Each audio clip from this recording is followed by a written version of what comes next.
Bonjour à tous, nous allons débuter ce troisième grand round dont le sujet est en rapport avec une pathologie un peu particulière puisqu'il s'agit d'hémangiomes hépatiques géants et cette thématique va être présentée par Xavier Muller de l'équipe de la Croix-Rousse à Lyon et l'expert qui est avec nous pour discuter de ce dossier, c'est le professeur Olivier Scaton de la Pitié, et donc avec comme modérateur Jean-Yves Mabru de la Croix-Rousse de Lyon.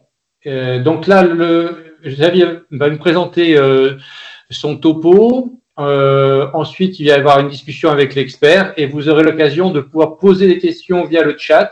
Et c'est moi qui relayerai les questions à l'oral directement à Xavier, à Jean-Yves et à Olivier Scaton. Xavier, à toi, on t'écoute. Oui, merci beaucoup. Bonjour à tous et à toutes. Merci pour l'invitation. Donc, on va parler d'hémangiomes hépatiques géants et vous allez voir, c'est en effet quelque chose d'un peu particulier, mais c'est assez intéressant. Donc, c'est rapidement le plan qu'on va suivre, une petite définition, un peu de physiopathe, l'histoire naturelle de l'hémangiome, et puis approche diagnostique, thérapeutique et quelques take-home messages. Alors, c'est quoi un hémangiome? C'est une tumeur hépatique qui est bénigne. Et d'ailleurs, ce qui est important à savoir, c'est que c'est la plus fréquente des tumeurs hépatiques bénignes, environ 70% de toutes les tumeurs bénignes. Et elle est assez fréquente quand même dans les séries un peu anciennes et les séries d'autopsie. Ça va jusqu'à 20% de prévalence. Et puis, il faut savoir que c'est souvent des hémangiomes de petite taille, alors qu'aujourd'hui, on parle de l'hémangiome géant. Et souvent, c'est des lésions plutôt solitaires avec une prévalence plus élevée chez la femme que chez l'homme. Et puis, au niveau clinique, c'est des lésions qui sont souvent asymptomatiques. Et s'ils présentent des symptômes, c'est plutôt des symptômes type syndrome de masse, on palpe une masse au niveau de l'abdomen. Et c'est comme ça que les patients consultent. Alors, l'aspect macroscopique, il est assez étonnant. C'est un peu une masse qui n'est pas tellement protubérante, mais plutôt plate, bien délimitée. Et vous voyez ici sur la vidéo, c'est un peu comme une éponge, en fait. Donc, si vous appuyez dessus, c'est assez mou et ça reprend sa forme initiale après avoir appuyé dessus. Et ça a un corollaire anatomopathologique, comme vous voyez ici. Parce que l'hémangiome, en fait, c'est constitué de structures vasculaires, comme vous pouvez voir ici sur l'anatomopathologie, qui sont entourées, bien sûr, de parenchyme hépatique sain, comme vous voyez là. Et ces vaisseaux sont entourés d'une couche d'endothélium qui est une couche fine et simple, que vous voyez sur cette coupe en bas, ici, en bleu. Alors, ce qui est intéressant, c'est que vous voyez ici, ce qui est un peu en orange, souvent il y a une espèce de trame de tissu conjonctif entre ces vaisseaux. Et au plan purement physiopathologique, il y a un peu des nouvelles recherches qui sont faites et il semble qu'il y a une surexpression de VEGF au niveau de ces cellules endothéliales qui pourraient notamment participer à la prolifération de ces structures vasculaires et par exemple, dans des cas où on a donné des anti-VEGF à des patients, on s'est rendu compte que ces hémangiomes régressaient. À savoir aussi, c'est que souvent, ces lésions sont associées à d'autres lésions bénignes, notamment les HNF. Alors, il y a plusieurs types histologiques. C'est pas celui qui nous intéresse aujourd'hui, c'est le type caverneux, parce que c'est celui-là qui donne l'hémangiome géant. Et vous voyez ici, sur la coupe, en fait, l'hémangiome caverneux, il a des structures vasculaires assez larges. Donc, c'est ici les structures avec les globules rouges à l'intérieur. Vous voyez de nouveau, comme sur le slide juste avant, qu'il y a quand même une limite assez nette entre l'hémangiome qui est là et le parenchyme hépatique, bien qu'elle reste assez floue au début, et que les structures avoisinantes ici, c'est certes du parenchyme hépatique, mais qui ne semble pas non plus complètement sain. Et l'hémangiome caverneux, il est caractérisé par cette interface un peu irrégulière et qui est moins épaisse que dans d'autres types. Les autres types, c'est les hémangiomes capillaires. Alors ceux-là, ils sont caractérisés par des vaisseaux qui ont des tailles plus petites. Et puis il y a d'autres types, comme par exemple le scléreux, qui se forment une fois que l'hémangiome régresse, ou thrombose par exemple, ça forme des lésions plutôt scléreuses. Alors c'est quoi au final l'hémangiome géant? Eh ben, c'est avant tout un critère de taille. Alors dans les études un peu anciennes, on parlait de 4 cm. Aujourd'hui, souvent, on utilise le cutoff de 10 cm. Et vous voyez ici que sur ce diagramme qui est sorti d'une étude américaine qui a analysé plus de 200 hémangiomes géants, vous voyez que quand même la fréquence est plutôt entre 4 et 6 cm. Et au-delà, c'est assez rare. Et des très grands, plus de 14 cm, c'est assez rare. Donc plutôt entre 4 et 6, voire 10 cm. Le type histologique, c'est plutôt le caverneux, comme je vous l'ai déjà dit. Et puis, il faut savoir que dans les études, on dit quand même que si on dépasse les 5 cm, eh ben, c'est des hémangiomes qui, même s'ils sont asymptomatiques au début, peuvent éventuellement devenir symptomatiques. En tout cas, c'est ceux-là qui ont un risque plus élevé de progresser vers une symptomatologie.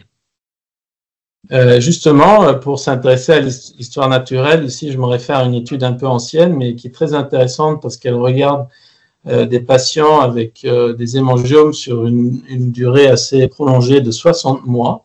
Et comme vous voyez, la majorité des patients avaient une seule lésion. C'était souvent des lésions de petite taille, donc pas des hémangiomes géants. Ce qui est intéressant, c'est qu'ils restaient stables en taille, mais aussi en forme au cours du temps. Et effectivement, c'est cette étude qui disait que ceux qui avaient plus de 5 cm, eh ben, il y en avait un certain pourcentage qui devenaient symptomatiques au cours du suivi. Mais il faut savoir que la façon dont l'hémangiome va grandir, c'est pas forcément c'est pas une structure qui va grandir de façon infiltrante, comme par exemple une tumeur ou l'échinococose dont on a parlé la dernière fois, mais c'est plutôt par un phénomène de dilatation de ces vaisseaux que vous avez vu sur les coupes, et donc ça peut aussi involuer dans l'autre sens, bien entendu. Et donc les Américains, ils disent souvent que le fait qu'il va grandir, ce n'est pas une complication de l'hémangiome, mais c'est juste une espèce de dilatation de ce dernier. Alors, je vous ai parlé des hémangiomes un peu scléreux. Vous voyez ici des images. Donc, c'est vrai que ces hémangiomes, ils peuvent involuer spontanément, avant tout quand ils ont une certaine taille, parce que le mécanisme de cette involution spontanée, c'est qu'il y a des thromboses qui vont se former dans l'hémangiome et qui vont donc conduire à une nécrose et finalement à une fibrose et une sclérose. Alors, ce qui est intéressant, que vous voyez sur les images, c'est que cette lésion-là, bien entendu, elle a une caractéristique qui n'est pas du tout la même que celle que vous avez vue en forme d'éponge. Et là, il y a bien sûr des diagnostics différentiels qui peuvent être notamment cancéreux, cancer hépatocellulaire, ou même des choses des métastases éventuellement. Et donc, ça peut poser un souci de diagnostic différentiel. Alors, les complications, parce qu'au final, c'est ça qui nous intéresse si on veut discuter du traitement, eh ben, il y en a très peu. C'est avant tout des complications de type compression, un peu comme vous pouvez retrouver aussi dans des kystes biliaires. Donc, ça peut comprimer la convergence biliaire. Ça peut comprimer les structures veineuses, aussi bien et aussi les structures la veine porte, par exemple, et puis les organes de voisinage, si c'est des lésions un peu exophytiques. Et puis, il faut savoir, c'est important, que c'est très, très rare que ces lésions vont saigner spontanément, voire se rupturer. Il y a un petit biais dans la littérature, parce que dès qu'il y a un cas, il y a beaucoup de cas d'hémangiome qui saignent, mais c'est un peu des cas exceptionnels. Et en vrai, sur les grandes études, il y a très, très peu de complications. Alors, il y a deux complications un peu spécifiques sur lesquelles on ne va pas trop insister, mais le premier, c'est le Bormann syndrome. C'est intéressant parce que notamment, il y a un papier de l'équipe de Marseille qui avait décrit 3 cas de cette complication, qui est plus liée à une inflammation locale au niveau de l'angiome et qui peut déclencher une inflammation systémique et causer du coup des problèmes aux patients. Le deuxième, c'est le Caspar-Maritte syndrome, c'est quelque chose de rare, c'est plutôt vu chez les enfants. C'est en fait une CIVD associée à une tumeur vasculaire, et donc par définition un hémangiome qui a donc des vaisseaux en son sein peut causer cette complication. Et puis important à savoir, il n'y a pas de lien avec la contraception. Donc, ça veut dire que quelqu'un qui prend la contraception ne va pas être plus exposé à des complications de ce hémangiome géant. Et donc, on n'est pas du tout dans le même cadre, par exemple, que les adénomes où il faut arrêter la contraception. L'approche diagnostique, elle est d'abord basée sur la démarche diagnostique devant un nodule hépatique et avant tout devant des lésions bénignes du foie. Comme je vous ai expliqué, c'est la plus fréquente, donc elle rentre forcément dans le diagnostic différentiel. Et là, je vous recommande cette très belle review des collègues de Beaujean, qui reprend un peu les grands types de lésions bénignes du foie, dont l'hémangiome fait partie. Et puis, vous voyez ici, c'est un peu un algorithme qui est classé selon le type de lésion. Mais en gros, vous voyez que c'est quand même souvent l'IRM qui revient. Alors, dans l'hémangiome, il parle aussi de l'échographie de contraste, on va y revenir.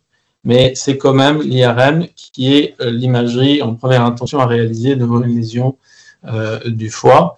Et effectivement, il faut faire une anamnèse ciblée pour exclure une maladie hépatique afin d'être sûr qu'il n'y a pas une autre cause à cette lésion. Et puis, effectivement, le doute diagnostique peut être écarté par une échographie de contraste. La biopsie, elle est anecdotique dans les hémangiomes. Alors, c'est dans les guidelines, ils l'ont inclus, notamment en cas parfois les hémangiomes peuvent avoir des typologies radiologiques un peu aspécifiques. Donc, c'est décrit, mais il n'y a pas vraiment de place à la biopsie. Et puis aussi, il y a quelques cas décrits de scintigraphie au globule rouge. Ça n'a plus de place aujourd'hui dans le diagnostic de ces lésions hépatiques. Alors ici, rapidement, pour vous montrer la sémiologie radiologique, donc c'est des tumeurs qui, en IRM, ici, en T2, sont hyper intenses. Vous voyez ici, par exemple, ça peut avoir des septa, parce que vous avez vu sur les coupes histologiques qu'en effet, il y a une trame un peu fibreuse de tissu conjonctif qui va donc se traduire par cette image. En T1, ils sont hypo-intenses, et vous voyez que parfois, il peut y avoir des petits nodules muraux.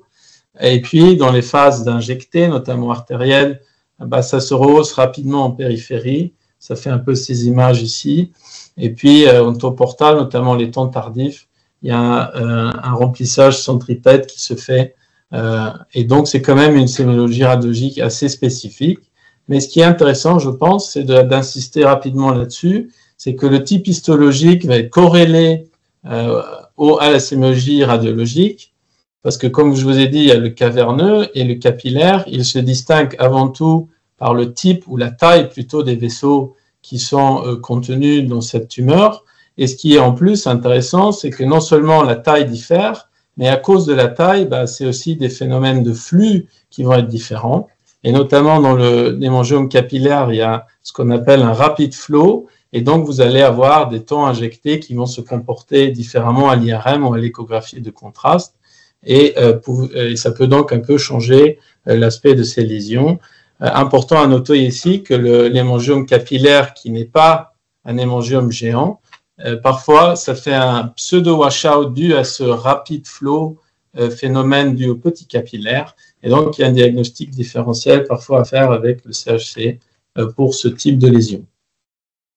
La stratégie thérapeutique, c'est toujours un peu pareil. Il faut se poser la question, est-ce qu'on peut faire un watch and wait ou est-ce qu'il faut opérer les malades? Et est-ce qu'il y a des stratégies un peu mini-invasives autres que la chirurgie? Alors, on va faire quelques cas cliniques pour illustrer les différentes stratégies possibles. Donc ça, c'est le premier cas, donc une patiente de 66 ans qui avait au début une lésion qu'on a caractérisée comme un angiome, et puis ça augmente de taille. Donc, elle a quand même pris 30 mm en 10 ans. Et donc, vous voyez ici l'image en T2, IRM T2 de cette lésion. On va repasser. Donc, c'est effectivement un peu cette cette lésion hyper intense en T2. Alors ça peut avoir des aspects, notamment dans les hémangiomes géants, un peu irréguliers, parce qu'en sens 1, il peut y avoir des thromboses, des zones de nécrose, qui fait que cette lésion n'est pas complètement homogène. Et puis ici, au tronc portal, eh bien, on confirme un peu cette hétérogénéité, mais qui se remplit jusqu'au centre et un peu moins dans la périphérie. On parle aussi un peu d'aspect en motte pour ce type de sémiologie radiologique. Donc la patiente est complètement asymptomatique et donc devant un diagnostic radiologique assez typique d'hémangiome géant, on décide de ne pas faire de traitement et cette patiente, elle n'a pas besoin non plus d'un suivi spécifique par IRM parce que justement, comme on a vu avec l'histoire naturelle de la maladie, les complications sont extrêmement rares et donc on reste purement sur la clinique et la patiente va être avisée de reconsulter si jamais elle a des symptômes liés à cette hémangiome géant. Alors, ce qui est intéressant de voir justement dans l'idée de faire un traitement, disons, conservateur ou un watch and wait, c'est cette étude ici américaine, assez large, étude rétrospective monocentrique. Vous voyez 492 patients avec un hémangiome géant qui faisait plus de 4 cm, un suivi médian de 11 ans, donc c'est intéressant, c'est quand même une cohorte qui est suivie sur, sur un laps de temps assez long. Et au final, dans cette cohorte, ils ont exclu certains malades et au final, ils ont inclus 233 malades qui ont été observés. Ils ont un peu comparé les suites à des patients opérés pour des hémangiomes géants, 56 dans le groupe chirurgie. Du coup. Dans le groupe observation, donc 233 malades, au cours de ces 11 ans de suivi, vous voyez, la majorité n'étaient pas symptomatiques, ni au début ni à la fin. Et puis, il y en avait quelques-uns qui développaient des symptômes. Les complications, c'était très rare. Et ce qui est intéressant aussi, c'est que la taille de l'hémangiome n'avait pas d'impact sur soit le fait d'avoir des symptômes ou de développer des complications. Et au cours du temps, il y en avait aussi un certain nombre qui sont devenus asymptomatiques. Alors ça, c'est en lien avec ce phénomène d'involution spontanée qui est plus fréquent dans les hémangiomes géants. Augmentation de taille aussi, comme on l'a déjà dit, assez rare, 14%, et il n'y avait pas de cas de rupture ou d'hémorragie spontanée dans cette cohorte. Je pense qu'il y avait 2 ou 3 malades qui ont eu un accident et qui ont saigné, mais ce n'était pas des problèmes de rupture ou d'hémorragie spontanée. Pour comparer le groupe opération, 56 malades, vous voyez que les indications, c'était avant tout les douleurs chroniques, c'est le symptôme majeur de cette lésion. Il y avait aussi quelques indications qui étaient posées parce qu'il y avait une augmentation de taille, et puis quelques phénomènes de compression des voies biliaires avec des ictères, mais c'est plutôt rare. Et puis dans le groupe chirurgie, il y avait quelques complications sévères liées à cette intervention chirurgicale avec des durées d'hospitalisation qui allaient jusqu'à 6 jours. Et vous voyez que c'était avant tout des hépatectomies réglées, très peu d'énucléation, et on va y revenir plus tard. Voilà, donc en gros, cette étude, elle conclut qu'il n'y a pas de surrisque à ne pas opérer des malades avec un hémangiome géant. Vous voyez ici, c'est une probabilité de faire une complication lié à cet hémangiome, il est pareil au cours du temps si vous faites une chirurgie ou si vous en faites pas. Et donc, pour ces auteurs, il n'y a pas non plus de place pour faire une chirurgie prophylactique en vue, par exemple, de se dire si cette personne fait un accident, elle va peut-être saigner sur son hémangiome. Et important, la taille ne prédit pas le risque de complications. Et donc, c'est quand même des informations intéressantes. Cas clinique numéro 2, patiente de 68 ans, elle a une lésion du segment 7 qui fait 10 cm et qui a pris 7 cm en 10 ans et qui maintenant se présente avec des symptômes un peu de type douleur, pesanteur. Et donc, devant cette combinaison d'une augmentation de taille et d'apparition de symptômes qui sont quand même assez invalidants pour la patiente, on décide en RCP de réaliser une énucléation de cette tumeur. Et vous voyez ici, c'est des extraits du compte rendu opératoire. Ce qui est intéressant, c'est qu'il est décrit qu'il existe un plan de clivage entre l'angiome et le parenchyme hépatique. C'est effectivement ce qu'on a vu au début sur les coupes histologiques. Et donc, on peut aisément disséquer ce plan à l'aide, par exemple, du dissectron et de la pince bipolaire. Et en plus, et vous allez voir sur les vidéos qui vont suivre, vous avez aussi la possibilité de décoller cette lésion des structures veineuses avoisinantes sans forcément devoir faire des résections réglées. Alors ici, première vidéo, pour vous montrer, ici c'est la lésion en question, comment il existe effectivement un plan de clivage entre l'hémangiome géant et le parenchyme hépatique avoisinant, que vous voyez ici la dissection réalisée avec un dissectron type CUSA. Et donc, ça se fait assez facilement. Ce qui est aussi important à noter, c'est que comme c'est un foie sain, vous pouvez utiliser le clampage pédiculaire pour réduire les pertes sanguines et encore faciliter la dissection de ce plan que vous voyez donc ici, au contact de l'hémangiome et puis l'assistant qui coagule côté foie. Et donc, sous clampage pédiculaire. Et puis finalement, vous voyez ici cet hémangiome qui a donc un contact étroit avec la veine hépatique droite, mais ce qui est intéressant aussi, c'est que vous retrouvez même au niveau macroscopique un peu cet aspect lobulé avec des septa un peu fibreux.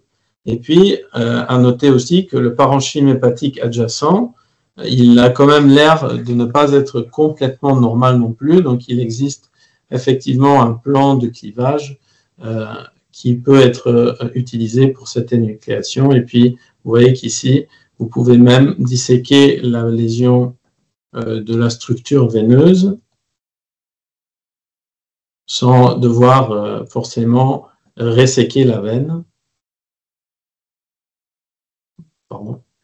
Et vous voyez ici qu'au final, ça se dissèque effectivement des branches veineuses qui vont, donc vous pouvez les contrôler, les lier, ce qui permet de préserver le drainage veineux du reste du foie, tout en élevant l'hémangiome géant sans effraction de ce dernier. Voilà, contrôle d'une petite branche veineuse qui va vers l'hémangiome. Ce qui permet finalement de resséquer la lésion R0. Et ici, vous voyez que après, il restera un tissu qui a quand même un peu l'air fibreux qui restera en place. Voici la vue finale avec la veine, la cavité de résection. Et tout ça peut être réalisé sous clampage pédiculaire.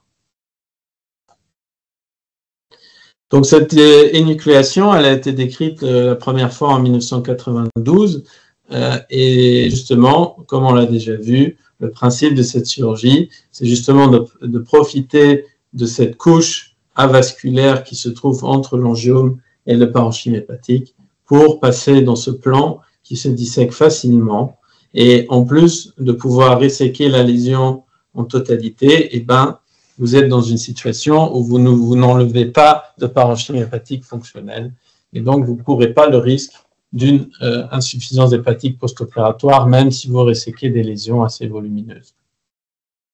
La question c'est, faut-il vraiment énucléer ou est-ce que c'est quand même plus simple de faire des hépatectomies réglées pour éviter justement des complications post-opératoires? Il y a plusieurs études, j'en ai choisi une parce que elle est française et elle a été réalisée à Lyon. Donc c'est une étude rétrospective qui a été faite avec Lyon et Paul Brousse. Ils incluaient que des hémangiomes géants plus de 4 cm, et comparer la résection hépatique anatomique à la technique d'énucléation qu'on vient de voir juste avant. Et vous voyez par exemple que le collectif de patients, c'est quand même des patients assez jeunes. Et puis les hémangiomes dans cette étude étaient assez volumineux, allaient jusqu'à donc une médiane de 14 cm. Donc c'est quand même beaucoup plus grand que dans la série américaine qu'on a vue au début. Et ici aussi, ça confirme de nouveau que souvent, c'est quand même des lésions solitaires. Et ce qui est intéressant, c'est que, comme on l'a déjà dit, les auteurs ici ont utilisé le clampage pédiculaire même pour les énucléations, donc 40 minutes dans les deux bras. Le post-op, la durée d'opération est plutôt pareille, parce que c'est vrai que si vous énucléez une lésion, ça prend du temps, parce qu'il faut bien contrôler tous les petits vaisseaux. Et puis, 9 à 10 jours de séjour hospitalier, une morbidité qui n'est pas majeure. Il y avait 2 mortalités dans le bras, résection chirurgicale, mais c'était vraiment des hépatectomies majeures avec une exclusion vasculaire totale. Donc, c'est un peu des cas borderline. Ce qui est intéressant aussi dans cette étude, c'est les prédicteurs, enfin les variables qui prédisent la morbidité à 90 jours de façon indépendante. Et ben, au final, c'est un peu les chirurgies compliquées avec une durée très prolongée, une exclusion totale du foie. Et donc, il semble quand même que pour des lésions type hémangiome géant, il ne semble pas très raisonnable de réaliser des procédures d'hépatectomie complexes pour pas exposer le patient à une morbimortalité trop importante. Et donc, les auteurs concluent qu'au final, les 2 techniques sont utilisables, il ne faut pas être dogmatique, il faut probablement choisir selon ce qu'on sait faire, mais aussi des conditions anatomiques. Donc, les lésions un peu périphériques qui sont loin des structures centrales, on peut les énucléer. Si on est plus proche du HIL, éventuellement envisager des résections anatomiques, mais attention, ça reste des lésions bénignes chez les patients jeunes, et donc il faut éviter de faire des chirurgies trop complexes pour exposer les patients à des risques de morbidité trop élevés. Finalement, le 3e cas, qui est cette fois-ci un patient de 47 ans qui présente une lésion du foie droit qui fait 14 x 21 cm, donc assez volumineux. C'est un peu caractéristique, enfin, ça a les caractéristiques radiologiques typiques de l'hémangiome géant, avec, compte tenu de sa taille, vous allez voir sur l'image de l'IRM qui va suivre, une compression veineuse et aussi bien des veines sous-hépatiques que de la veine porte. Donc voici un T2 de cette lésion. Alors vous voyez, ça n'a pas tout à fait les mêmes aspects que celle qu'on a vue juste avant. Ça c'est un peu lié, je repasse, ça c'est un peu lié au fait que l'histologie peut un peu varier et donc le comportement de ces lésions lors de l'injection et lors de l'IRM peuvent changer. Alors, je voulais vous montrer. On verra mieux sur la prochaine. Donc, on a fait des volumétries de cette lésion. Vous voyez que c'est assez volumineux. Ça fait 1200 millilitres. Donc, ça prend presque tout le foie droit. Et cette lésion a quand même considérablement augmenté en 10 ans. Elle a pris 1000 millilitres sur la volumétrie qui a été réalisée quand on a vu la patiente. Et donc, compte tenu du fait que le patient était symptomatique et qu'il y avait cette augmentation de taille avec des phénomènes de compression, il a été opté pour une hépatectomie droite.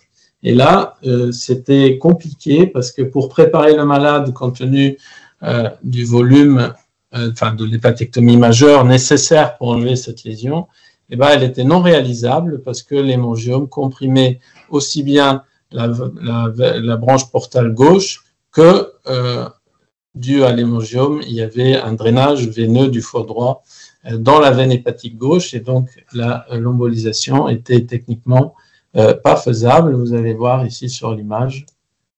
Donc l'hémangiome, donc ici c'est un temps portal, hein, vous voyez c'est un temps portal assez précoce, où vous voyez, si j'arrête ici,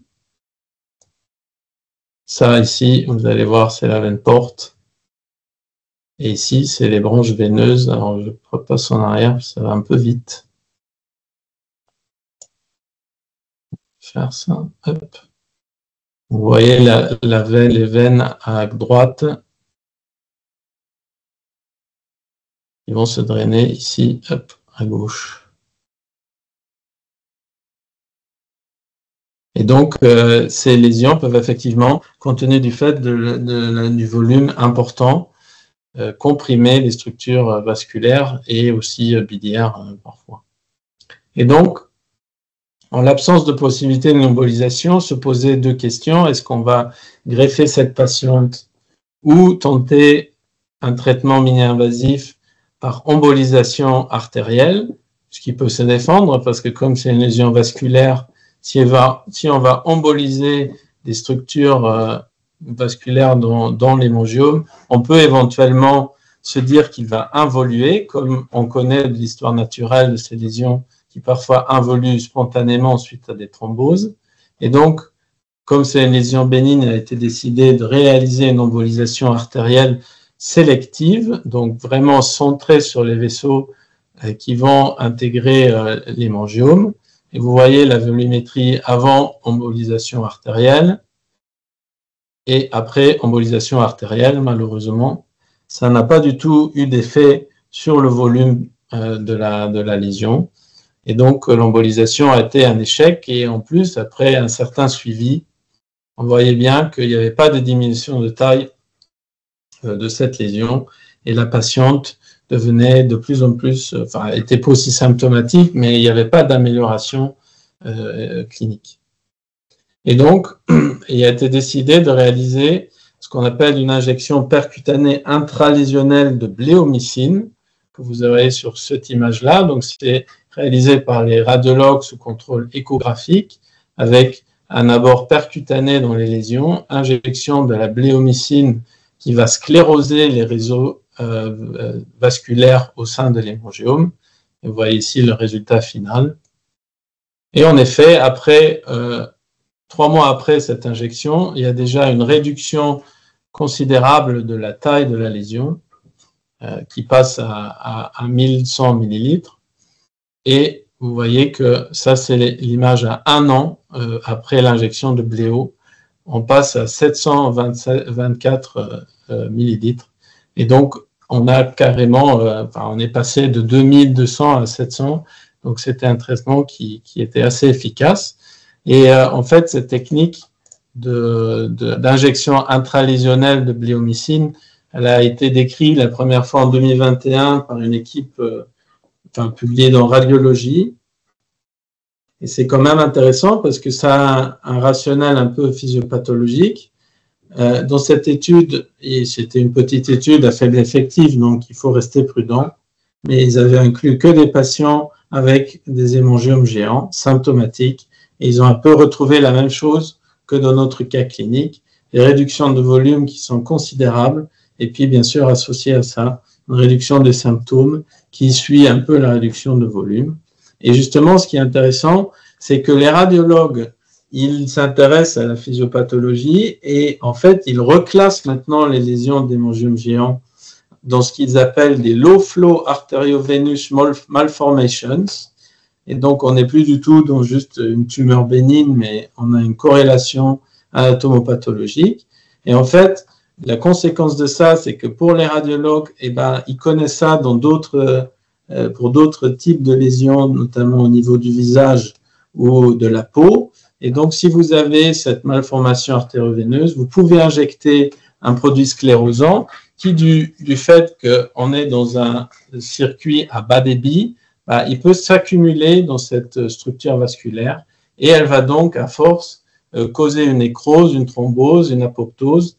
Et c'est de là que vient cette efficacité qui se traduit par une involution rapide de la lésion. Et donc, ça, c'est un éditorial que j'ai trouvé dans une revue de radiologie très récente, et vous voyez que les radiologues maintenant se posent la question s'il ne faut pas être plus agressif sur le traitement des hémangiomes géants, en utilisant ces techniques ces sclérothérapies.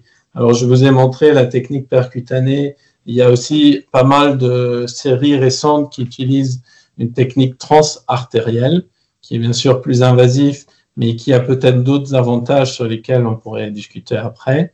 Mais vous voyez que c'est peut-être cette nouvelle approche de ces hémangiomes va peut-être élargir les indications de traitement. Reste bien sûr à discuter. Voilà, donc en résumé, les hémangiomes géants du foie, c'est des lésions qui sont bénins. Et puis, il faut savoir que c'est la lésion la plus fréquente, la lésion bénigne la plus fréquente au niveau hépatique. Le diagnostic, c'est souvent l'IRM qui va le faire dans des cas un peu d'hémangiomes de petite taille. L'échographie de contraste peut aider. La biopsie est anecdotique et il n'y a pas d'autres modalités d'imagerie spécifiques. Les complications hémorragiques sont extrêmement rares et il n'y a donc pas d'impact non plus des contraceptifs sur un sur-risque de s'exposer à une complication, notamment hémorragique. D'où aussi l'avis de la majorité des auteurs de ne pas réaliser des chirurgies prophylactiques. Pas de traitement s'il n'y a pas de symptômes ou des problèmes de compression. Et puis, vous avez vu la technique d'énucléation qui est faisable à cause de ce plan de clivage qui existe au niveau histologique et qui peut permettre d'être dans une optique d'épargne parenchymateuse. Et puis, le dernier point, c'est l'avènement un peu des techniques mini-invasives avec l'injection intralésionnelle de bléomycine, qui est maintenant une technique de plus en plus utilisée et sur laquelle on pourra peut-être discuter. Merci beaucoup. Merci à toi, Xavier, pour cette mise au point complète sur cette pathologie qui est finalement pas fréquente dans la taille, mais fréquente dans le type de pathologie, parce que l'angiome, c'est quand même une lésion qui est assez fréquente sur les imageries qui sont faites dans notre spécialité pathologière. Donc là, je vais laisser la parole à Olivier pour qu'il fasse un petit peu le commentaire en tant qu'expert en chirurgie pathologière, et puis ensuite, on ouvrira la discussion aux différents participants à ce webinaire. À toi, Olivier. Merci beaucoup, Christophe. Alors d'abord, félicitations pour cette très belle présentation, Xavier, comme d'habitude, très claire et assez synthétique. Alors, très bon plan, très habituel. Moi, j'ai 2-3 remarques et puis des questions d'ailleurs.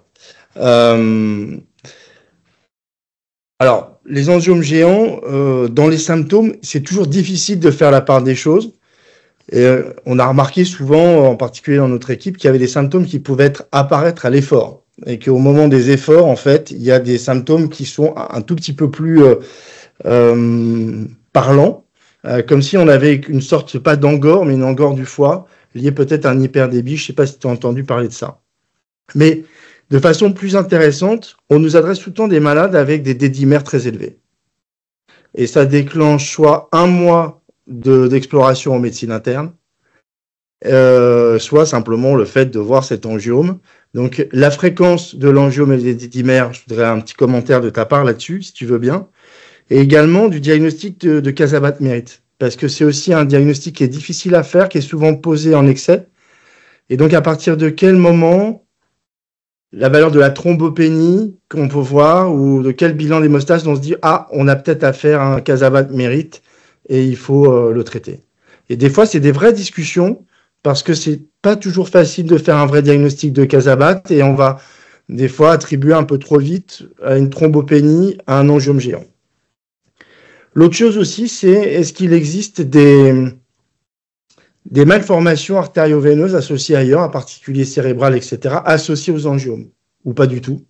Ça, c'est aussi un débat et il y a quelques équipes des fois qui font faire de principe des scanners cérébraux, en fait, pour voir s'il y a des MAV associés aux angiomes. Et je pense que ça doit faire partie peut-être du bilan quand même à préconiser, au même titre que le taux de plaquettes. Et quelquefois, quand il y a des douleurs, ne pas oublier de faire une VS et une CRP, parce que le syndrome de Bormann, ça peut s'associer effectivement à de la fièvre, à des douleurs, des épisodes comme ça itératifs. Et il faut penser au diagnostic de syndrome de Bormann, parce qu'on pense toujours au Casabat, mais moins au Bormann. Et effectivement, le truc, c'est de faire une VS au moment des douleurs pour voir si c'est associé au syndrome inflammatoire. Une petite remarque sur la chirurgie. Moi, j'avais appris de ligaturer l'artère qui nourrit la lésion lorsqu'on décide de la chirurgie. Et puis d'aller boire un café pendant 30 minutes, le temps que l'angiome s'affaisse au mieux pour mieux pouvoir le retirer. Et voilà. Et dans notre expérience, moi j'ai une expérience d'énucléation. Et j'ai des expériences aussi surtout d'hépatectomie réglée, parce que j'ai opéré des angiomes qui étaient vraiment géants pour le coup, avec des lésions qui faisaient plus de 3 kilos. J'ai retiré jusqu'à 5 kilos d'angiomes avec des compressions biliaires. Et quand on a des compressions biliaires et quand on fait une énucléation biliaire, on peut se retrouver vraiment avec des soucis sur la convergence biliaire. Donc, des fois, je pense qu'une bonne résection bien réglée, c'est mieux qu'une volumineuse énucléation pour les risques en particulier de dévascularisation biliaire, etc. Et voilà. Et lorsqu'on doit faire effectivement une exclusion, ce qui peut être le cas, et qui était associé dans la série de Paul Brousse d'ailleurs à une mortalité, je crois qu'à l'heure actuelle, c'est bien de prévoir l'exclusion avec le refroidissement, parce qu'on ne sait jamais combien de temps ça va durer. Et on vient de soumettre d'ailleurs au passage un papier avec un refroidissement pour un énorme angiome comme ça, pour lequel on a utilisé la machine oxygénée pour améliorer encore la tolérance au refroidissement, où on a oxygéné le foie refroidi pendant la période de transection.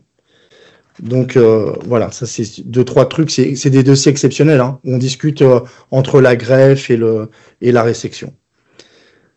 Moi, j'ai été hyper enthousiasmé au début quand j'ai vu les premières séries pour la bléomycine. Et puis, donc, du coup, j'ai arrêté de penser à opérer, puis j'en ai envoyé plein aux radiologues qui ont fait des traitements par voie intra-artérielle. Et j'avoue que sur les angiomes vraiment volumineux de plus de 20 cm, j'ai été extrêmement déçu, parce qu'on m'a dit, tu vas voir, c'est génial. Et je crois qu'il y a une série d'ailleurs chinoise qui avait quasiment rapporté plus de 100 malades traités par l'embolisation par voie artérielle, je crois, pas de la sclérothérapie en intralésionnelle, mais voie intra-artérielle, en disant que c'était le miracle. Et ben moi, pour l'instant, franchement, j'ai assisté à aucun miracle. J'en ai fait traiter 3 qui étaient des tumeurs de plus de 10 cm, de 15 cm, dont un qui est une malade qui est discutée pour une greffe depuis de nombreuses années, qui a 40 ans. Et ben, ça n'a absolument pas marché. Et il y a même un des angiomes qui s'est aggravé sur le plan des symptômes après ce traitement par bléomycine. Donc franchement, je tempérerais, en tout cas dans mon expérience, l'enthousiasme de la bléomycine pour traiter des angiomes.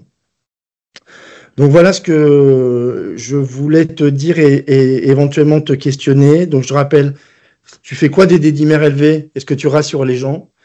Tu fais un examen d'imagerie, est-ce que tu dépistes des MAV associés? Comment tu fais un diagnostic de Casabat-Mérite? Parce que pour le coup, ça va être une indication opératoire. Et puis, c'est déjà pas mal, ce que je t'ai demandé. Et puis, est-ce que tu penses réellement, ce que tu as vu de votre expérience de la sclérothérapie ou de la bléomycine? Ouais, merci beaucoup pour les questions. Donc, le symptôme, là, que les symptômes s'aggravent pendant l'effort, j'avoue que je n'ai pas vu ça dans la littérature. Mais c'est vrai que ça peut éventuellement, la taille peut changer, peut-être avec effectivement le débit cardiaque, c'est intéressant.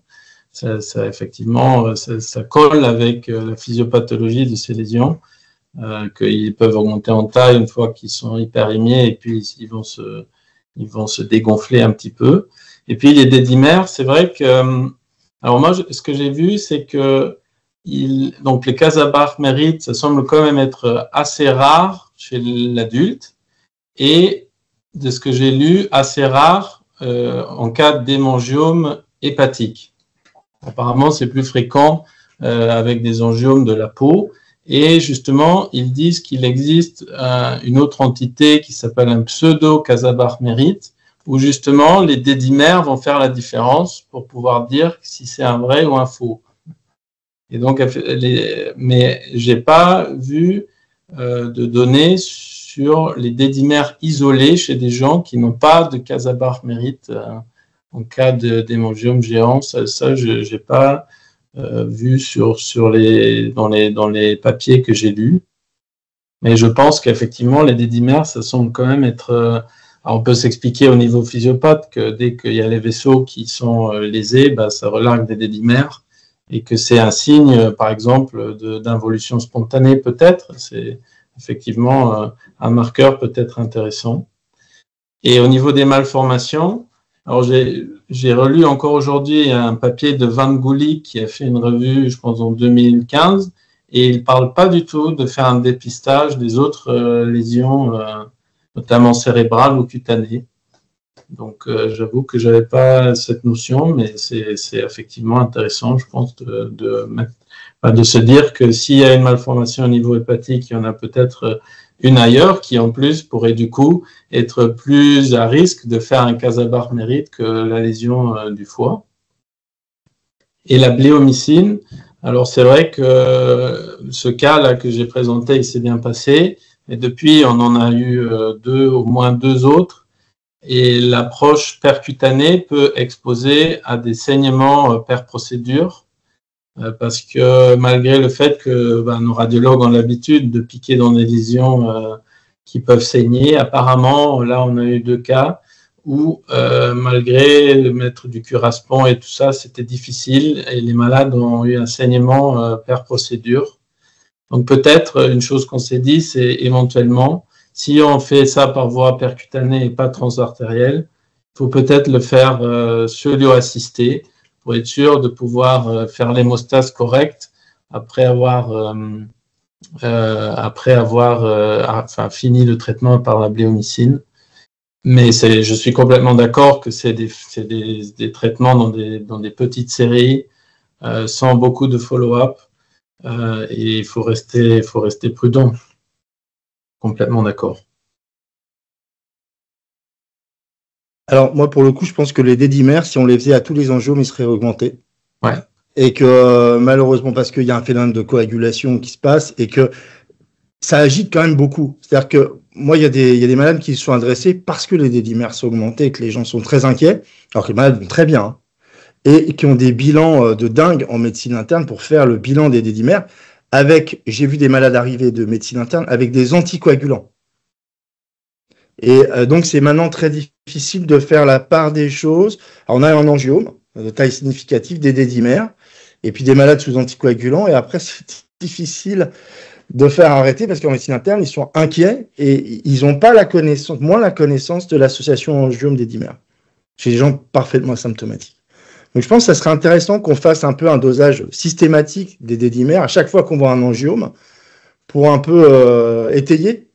Et voir d'ailleurs en fonction des symptômes ou pas, hein, plus ou moins symptomatique, le niveau ou pas des dédimères. Je dis ça, si vous voulez qu'on fasse une étude française, il n'y a pas de problème. Vu qu'il y a 20% de la population qui ont des angiomes, à mon avis, on pourrait avoir des réponses assez rapides. Ouais, merci beaucoup. Oui, c'est très intéressant, d'autant plus que ça colle avec la physiopathe de la lésion. Donc, c'est effectivement intéressant.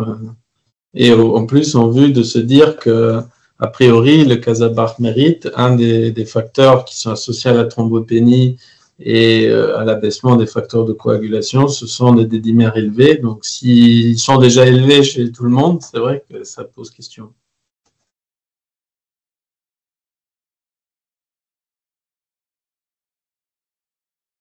Christophe, c'est toi qui vois les questions? Est-ce qu'il y a des questions?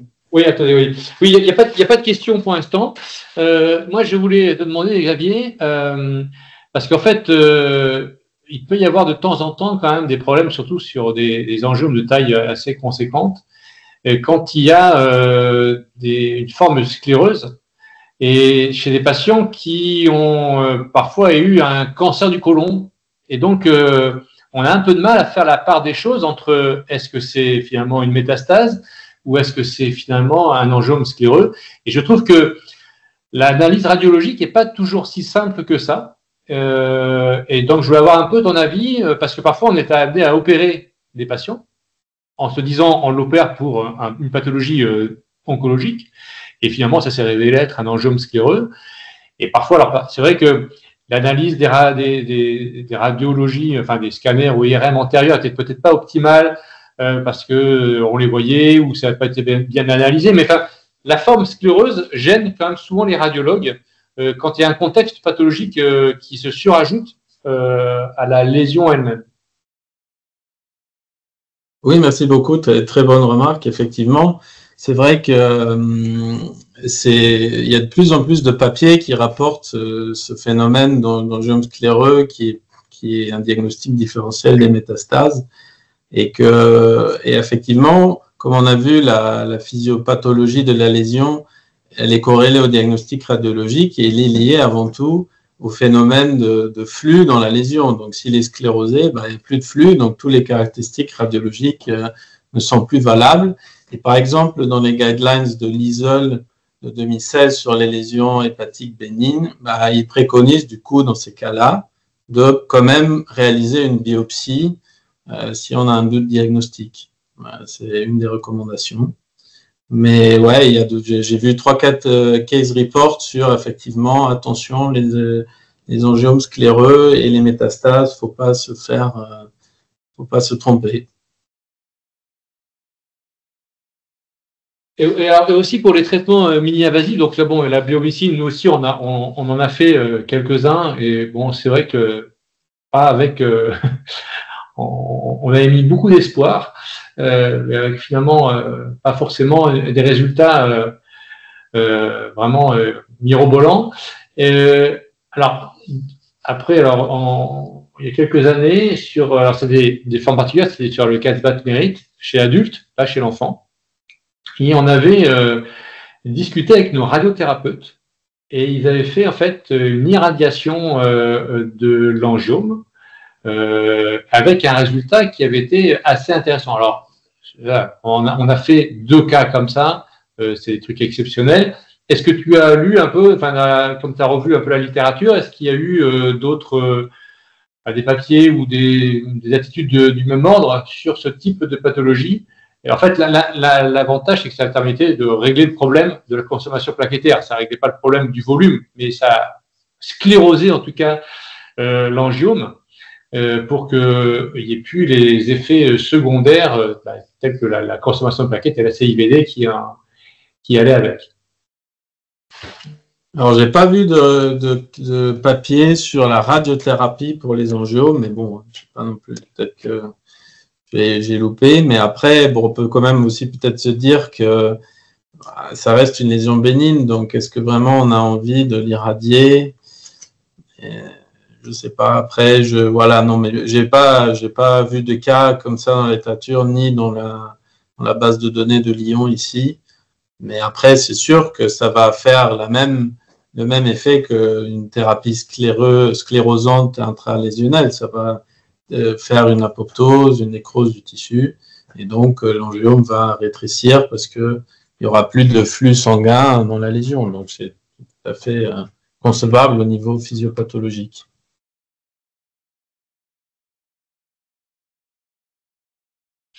Olivier, est-ce que tu as d'autres remarques particulières Non, je me pose la question, la tumeur à petits vaisseaux, c'est une forme, tu sais, on en parle de plus en plus. C'est des formes d'hémangiomes aussi, mais qui ont un potentiellement de dégénérescence par rapport aux autres. Tu peux nous en dire un mot? Est-ce que tu connais ces...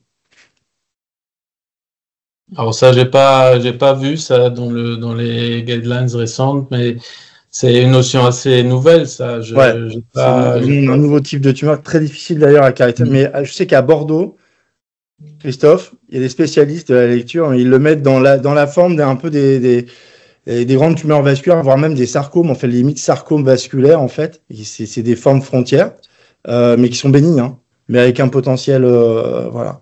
Et des fois, qui peuvent mimer des angiomes aussi, mais c'est des lésions qui sont souvent plus petites aussi. Et je ne sais pas s'il faut les retirer ou pas, en fait. Voilà. Je ne sais pas si Jean-Yves, il connaît ou pas, et si vous en avez eu affaire à ce genre de tumeur. Moi, j'ai eu une fois affaire à ça, avec une errance diagnostique, et voilà. Je savais pas quoi faire avec, donc je surveille. Non, mais en tout cas, alors non, enfin, toi, ça doit être peut-être que c'est à Bergonier qui sont un peu les spécialistes des sarcomes, enfin, c'est notre institut Ouais, anticancéreux, et qui en fait, c'est eux qui centralisent un petit peu toutes les pathologies de ce type-là. Donc peut-être que c'est avec leurs anapathes qu'ils ont mis en évidence un peu cette forme histologique spécifique. Euh, mais je pense que là, quand même, un des messages aussi qu'il faut faire passer, c'est que l'angiome reste quand même une tumeur bénigne et l'objectif, c'est de quand même pas l'opérer.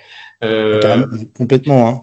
Donc ça, c'est Pas clair. Et d'accord. quand on doit l'opérer, c'est vraiment une indication très particulière. L'objectif, là aussi, c'est d'être faire le plus une épargne parenchymateuse. Donc c'est ce que tu as montré. Hein, donc essayer d'être parce qu'on peut très bien. Là, c'est une tumeur où il y a un plan. Très bien. Donc on peut très bien trouver ce plan-là et faire de l'épargne parenchymateuse et de réséquer que la tumeur. Donc voilà. Enfin, dire que ça reste quand même exceptionnel une opération pour un angiome. Et quand on l'a fait, c'est une chirurgie qui n'est pas forcément très facile parce que c'est vraiment une chirurgie qui est pas à pas au contact de l'enveloppe de l'angiome et donc au contact des vaisseaux. Parce que souvent, quand c'est les angiomes qui sont de grande taille, ben, ça vient au contact soit des veines hépatiques, soit des pédicules glissoniens, donc de la voie biliaire. Donc, c'est pas forcément une chirurgie très facile. Et bien non, et puis à l'heure de la chirurgie mini-invasive, c'est vrai que c'est aussi une chirurgie qui doit plutôt être faite avec soit par cystoscopie, soit par robot, enfin, mais en tout cas par voie mini-invasive pour avoir encore plus, le moins d'impact possible physique pour les patients qui sont souvent des jeunes patients. Ouais, alors je suis d'accord, mais je mettrai une petite réserve sur la voie mini-invasive. Il faut avoir un peu de bouteille parce que c'est une chirurgie qui peut saigner un peu. Donc, il faut être patient, faire des énucléations. Et c'est intéressant parce qu'au début, quand la cellio a commencé, bah, on avait des séries d'angiomes de dingue. Tout le monde retirait des petites tumeurs qui n'avaient pas besoin d'être retirées, en faisant des résections des lobectomies gauche pour des petits angiomes. Donc maintenant, ce temps est terminé, heureusement, maintenant qu'on a évolué sur la technique. Mais c'est pas pour autant, c'est pas parce que c'est une tumeur bénigne qu'il faut les opérer, hein, et c'est pas parce qu'il y a de la chirurgie mini-invasive qu'il faut se jeter aussi sur ces malades, ce qui a été le travers au début de la chirurgie mini-invasive. Et effectivement, il faut toujours clamper, et en particulier encore plus par célioscopie, pour essayer de bien trouver le plan et éviter les hémorragies. Hein. Ça, c'est très clair.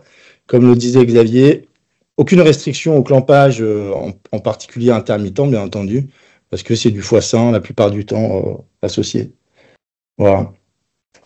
Je ne sais pas si tu m'entends, mais il y a une question dans la Ben, conversation. alors écoute, je la vois pas, Jean-Yves. Je pense que j'ai un problème. Vas-y, ben, prends, Ouais, pose-la.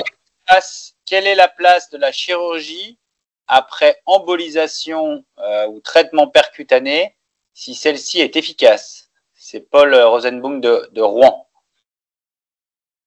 Ah, merci pour la question. Bah, je pense qu'il n'y a pas de place du coup pour la chirurgie parce que si ça a été efficace, il n'y a pas de risque de dégénérescence. Et déjà, si on ne fait pas de traitement de l'angiome, la majorité ne grossissent pas et c'est très rare que ça fasse des complications. Donc, si le traitement a marché, je pense que, si j'ai bien compris la question, mais je pense que je dirais qu'il ne faut pas opérer un angiome qui a été traité de façon efficace par voie mini-invasive. Bah, surtout si en plus s'il était efficace, c'est-à-dire que le symptôme qui était en jeu dans le traitement, enfin la proposition thérapeutique, a été résolu. Donc finalement, il n'y a pas besoin de faire un deuxième traitement pour un symptôme qui n'existe plus. Absolument, Paul Rosenbaum, de Laurent. C'était juste avant en semestre à la Pitié. Donc, il connaît parfaitement les angiomes. Et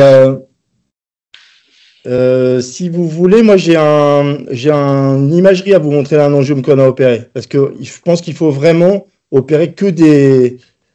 Non, si on a un peu de temps, sinon, moi, Oui, vas-y, Olivier, vas-y. Regarde, je peux faire un share, là, ou pas? Non. Si, normalement, partagé là, à côté du micro. En haut à droite. Ouais. Ouvrir le réglage système, et moi, mon Mac, il veut pas. Il faut que je mette dans confidentialité, il faut que j'accepte. Je devrais pouvoir là. Ah bah non, mais il faut que je rouvre, je quitte et que je réouvre. J'essaie.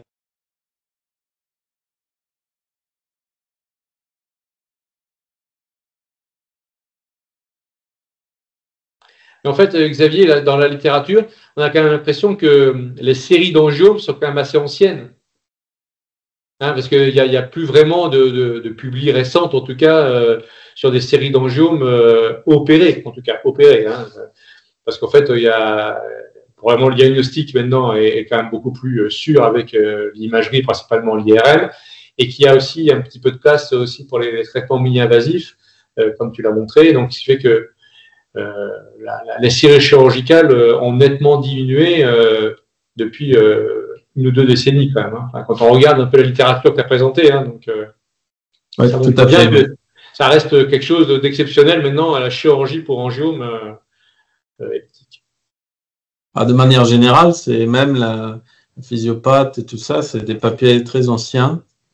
Donc c'est vrai que c'est intéressant ce qu'il a dit, le professeur Scaton. Pourquoi pas relancer une étude sur notamment les dédimères, parce qu'il n'y a pas beaucoup de nouveautés dans l'angiome, mais au final, c'est quand même quelque chose qui se voit fréquemment en consultation hépatobiliaire. Donc c'est intéressant de peut-être lancer une étude dans le domaine, pourquoi pas, ouais. Olivier, si tu nous entends, on voit tes images. C'est bon? Oui, on voit tes images. Bah voilà, là, c'est pour vous montrer voilà, le type d'hémangiomes pour le coup qui sont symptomatiques. Et chez cette patiente qui avait en plus une compression biliaire.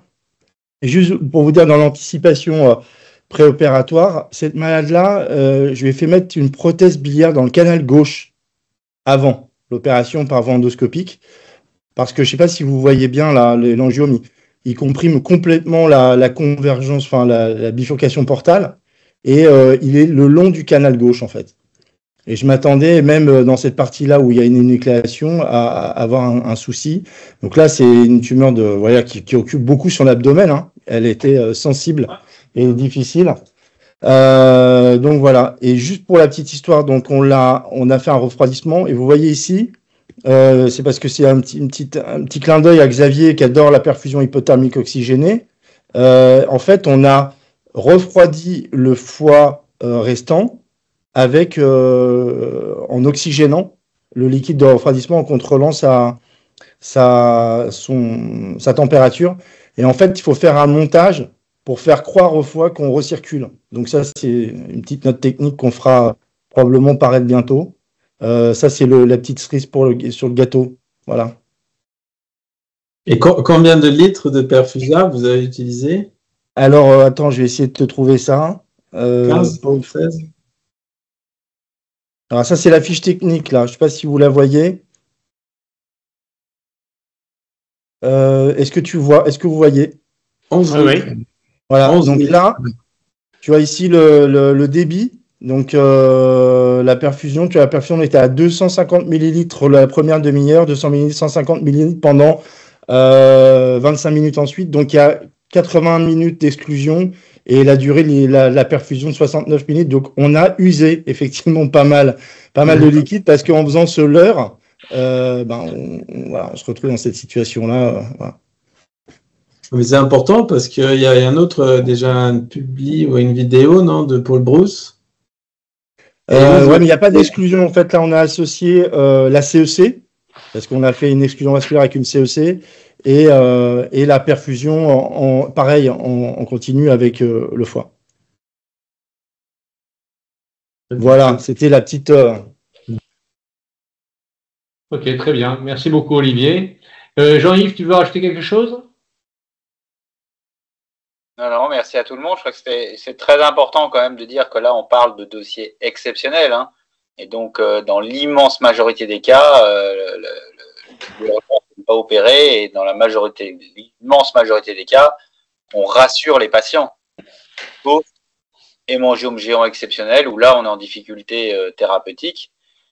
Pour répondre à Olivier sur les malformations, bon, la notion que j'avais, c'est qu'un angiome hépatique isolé, on ne cherchait pas d'autres malformations. Par contre, si on était dans le cadre d'une angiomatose, où là, il pouvait y avoir des atteintes diffuses, cutanées, muqueuses, etc.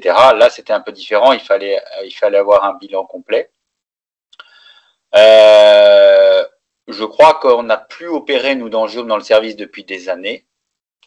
Et que les quelques cas géants comme ceux qui ont été évoqués, y a un cas récent là qu'a montré Xavier où on était très satisfait de l'injection sclérosante.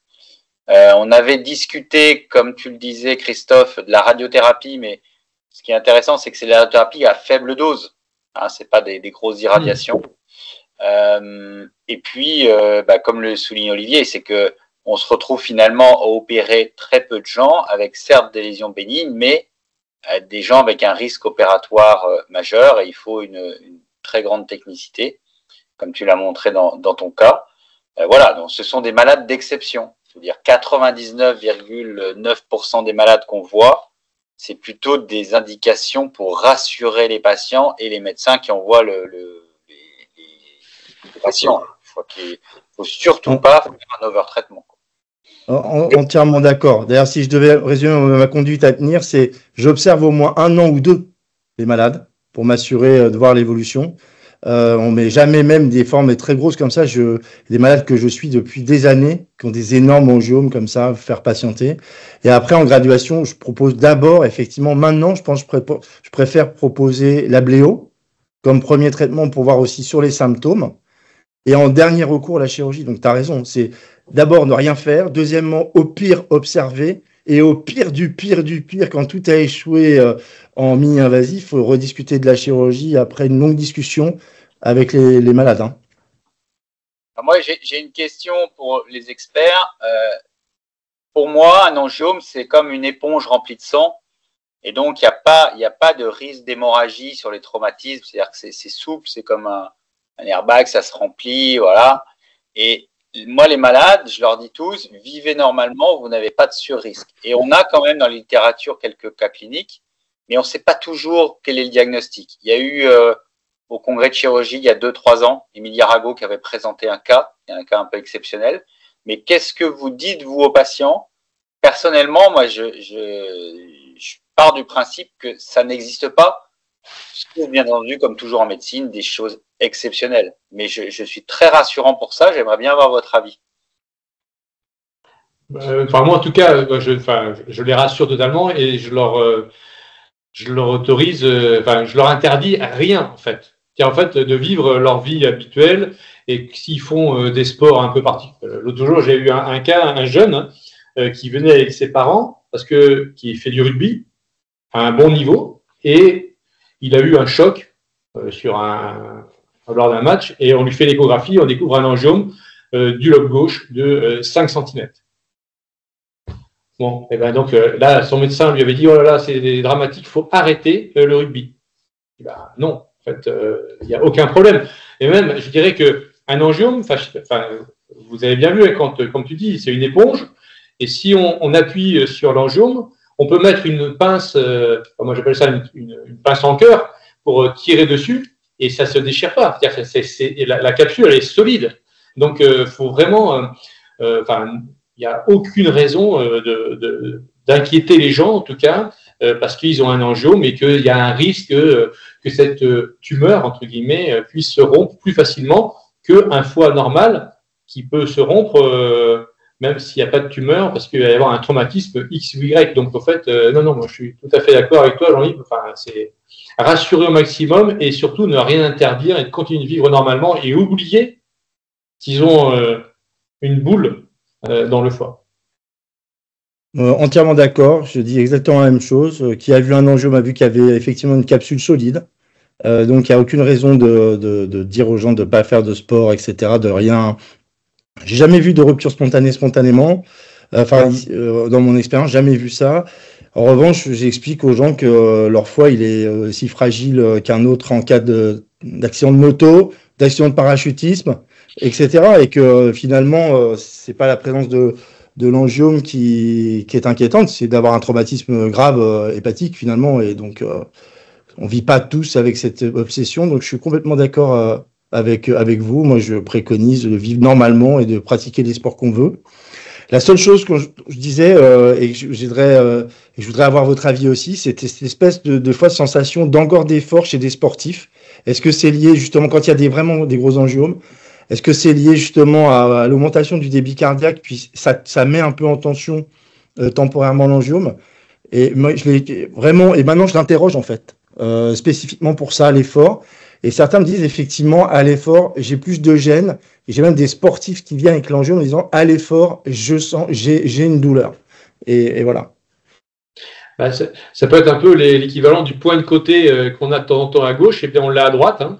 Et ça, c'est possible. Je pense que moi, j'ai eu des patients qui m'en ont rapporté aussi. Mais bon, c'est pas après, est-ce que c'est suffisant pour pouvoir dire on va faire quelque chose si c'est de temps en temps, ou alors sauf si c'est vraiment un sportif de très haut niveau et que ça le gêne dans sa pratique de haut niveau. Mais bon. Là, pour le coup, moi, c'est un sportif qui était vraiment, qui était très limité, qui voulait pas se limiter de mon sport. Ouais. J'ai fait une embolisation à la bléo. Ouais, voilà, c'est le mini-invasif intéressant. Ça n'a pas du tout marché. Parce que ce qui est difficile, c'est de savoir est-ce que c'est la mise en tension de la capsule ou de l'angiome qui est responsable potentiellement de la douleur. Je crois que, à mon sens, c'est difficile et c'est la difficulté, c'est parce que c'est subjectif finalement la gêne que vont transcrire les patients. Et on peut imaginer que le sportif de haut niveau, dès qu'il a un petit élément qui potentiellement peut limiter dans ses performances, ça peut prendre une place très importante. Et donc là, on est un peu coincé parce que c'est très subjectif, quoi. Voilà. En tout cas, nous, on n'a pas rencontré de sportifs de haut niveau à ce niveau-là. Mais à Lyon, il n'y en a pas. Donc, mais je voudrais ajouter ce qu'a dit Olivier tout à l'heure sur la chirurgie mini-invasive. Je crois qu'elle a quasiment pas de place parce que déjà, on n'en opère plus. Ceux qu'on opère, c'est des formes exceptionnelles, très très grosses, compliquées. Et donc, déjà qu'on n'en opère plus, ceux qu'on va opérer, c'est pas des bons cas pour la chirurgie mini-invasive, quoi. Donc, je crois que c'est, comme tu l'as dit, il y a eu probablement des over-traitements, des excès au début de la chirurgie mini-invasive, comme des fois on voyait, je sais pas, des hépatectomies droites pour deux petites lésions du foie droit, des choses, voilà. Voilà, c'est vraiment, à mon sens, il y a plus d'indications, ouais. Des cas exceptionnels. Ouais. La première, je me rappelle, la première conférence de consensus de Louisville, 2009, sur la célio, il y avait une série magnifique d'angiomes, de kystes, d'HNF. Très bien, merci beaucoup en tout cas pour cette mise au point sur cette pathologie qui est, comme on l'a dit, hein, c'est quand même souvent un angiome, hein, c'est 20% des lésions hépatiques hein, qu'on peut trouver de façon fortuite lorsqu'on fait une IRM, un scanner, une échographie. Et en fait, on se rend bien compte que c'est une pathologie qui est très, exceptionnellement chirurgicale.